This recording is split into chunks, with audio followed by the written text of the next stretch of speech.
So here's my presentation about, I call it the truth about life or the truth about living life.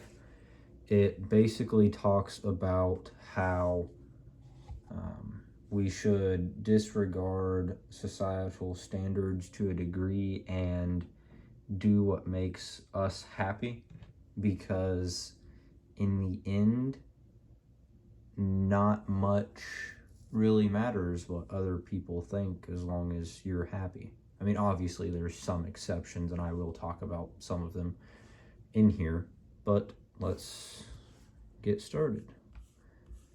So, in my first paragraph, I bring up that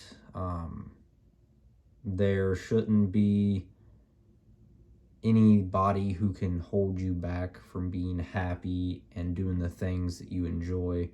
And then this sentence right here, it obviously says those things that you enjoy and make you happy shouldn't harm others or prevent anyone else from doing things they enjoy, which makes sense, because if we're supposed to be disregarding societal's opinions and all the pressure felt day to day to conform and be like everyone else, we shouldn't be able to hold others back from enjoying their life, because there's only so much that we have.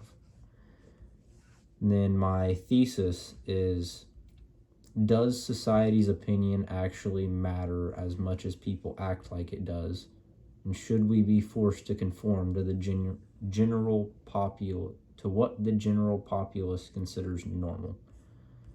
My first source that I get into is Pride and Prejudice.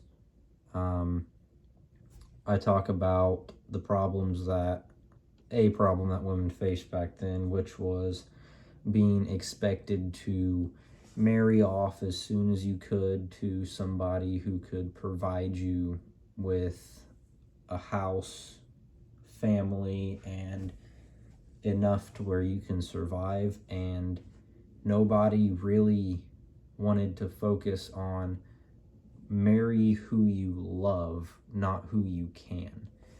And then the person who goes against that in the book is Elizabeth. She's the main character, and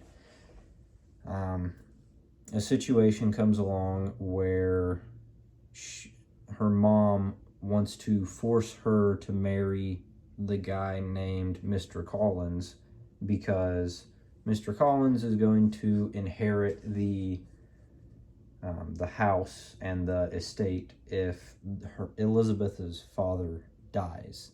So her mom wants to get one of her children married off to him to secure the building and the property. And obviously that goes against what Elizabeth wants, and she fights back against that really hard and gets her father's approval, and she doesn't have to marry him just because he can provide something for her. She goes on to fall in love with Mr. Darcy and marry him because she loves him, not because he can provide something for her. So she goes against those societal expectations and breaks not really the rule, but she breaks the expectations and goes against what people expect and want her to do, to follow her heart and does what makes her happy. So this paragraph is talking about how she fought against the normals and did something that wasn't really considered normal back then. And then my next source is Utopia, where Raphael Hythloday goes against the societal norms of those days, which was give the king and the higher-ups all of your respect no matter what, and if you don't, you're in big trouble.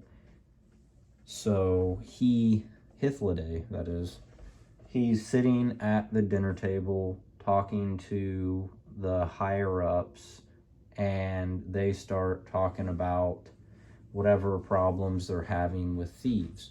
So Hythloday speaks up and he's like, hey, this isn't working. Here's why it's not working. You need to change what you're doing because it's obviously not bringing any positive results. Thieves are still popping up every day, and killing them is not solving the problem. He went against the normal back then of never speaking out against your king, holding your tongue when there's problems, and basically respecting and honoring all authority. He broke those normals, spoke out against the king and what he was doing, and got him to think about what else he could possibly do to solve the problem.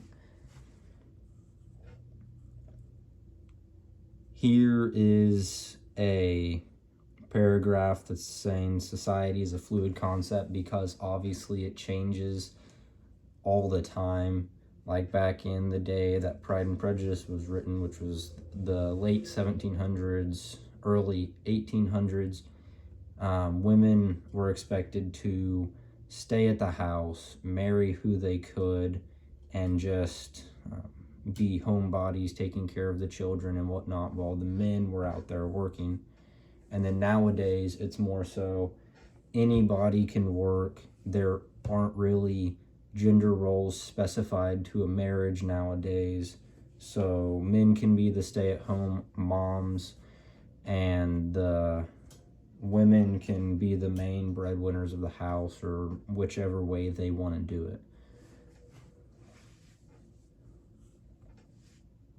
And then one of the other sources I pull from is actually the Stanford prison experiment conducted in 1971 by Philip Zimbardo.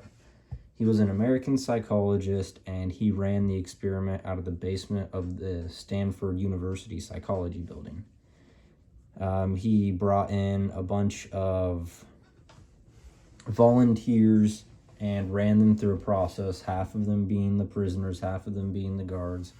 And it showed really quick that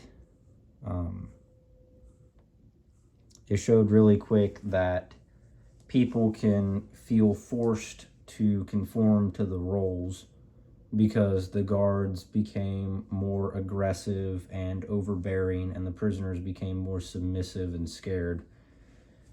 And it showed that people can feel forced to conform to the roles they're expected to just because of the environment and what they're going through. And that shows that it's really a bad thing to feel forced to act a certain way. It degraded some of their mental health. Some of them had breakdowns and had to be taken out of the experiment early. They actually had to end the experiment an entire week before it was set to end. It was supposed to run for 2 weeks, but they only ran it for 6 days because it went so out of control. Even Zimbardo himself, who was just acting as the overseer, started conforming to the expected role of an overseer. He started thinking that he was actually running a prison. A quote that I pulled from that is Zimbardo talking to a volunteer who was having a breakdown.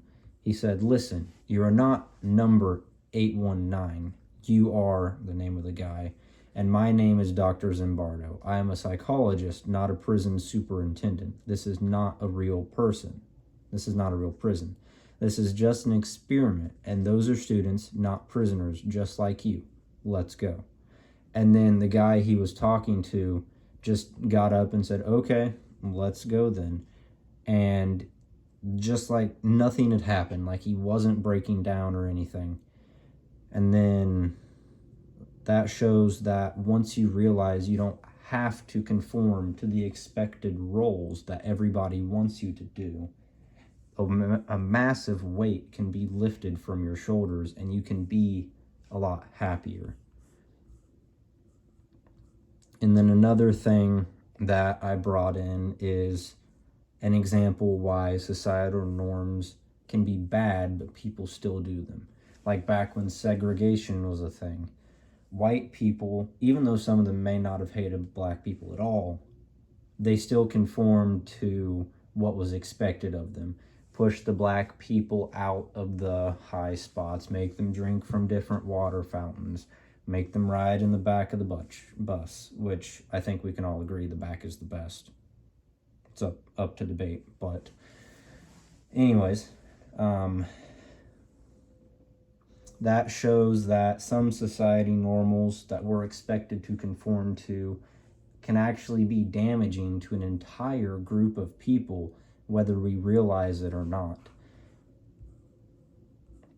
And then some of the societal normals don't even make sense. Like, I bring in the example of wearing hats inside. Some people say it's disrespectful or rude, but who is it really disrespectful to? That's something that I don't understand, and nobody can actually give me an answer on that. And I just think that's funny.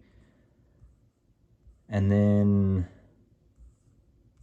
that's the end of things. My closing statement is life is what you make it. Don't let others tell you how to go about living, because society's opinion and expectations don't actually matter nearly as much as everyone wants to pretend. And I think we can all agree that that's true, especially this last decade where a lot of stuff that wasn't considered normal now is, like gay marriage, a lot of LGBT rights, all that stuff. There's even a lot more activism nowadays. So we're changing what society sees as normal. And to a degree, that's a good thing, but we can only let it go so far before it becomes harmful to others. So, bottom line, do what makes you happy. If somebody tries to tell you that you shouldn't do it, just ask them, is it hurting anyone? Is it stopping you from being happy? And if the answer to that is no, keep on doing what you're doing.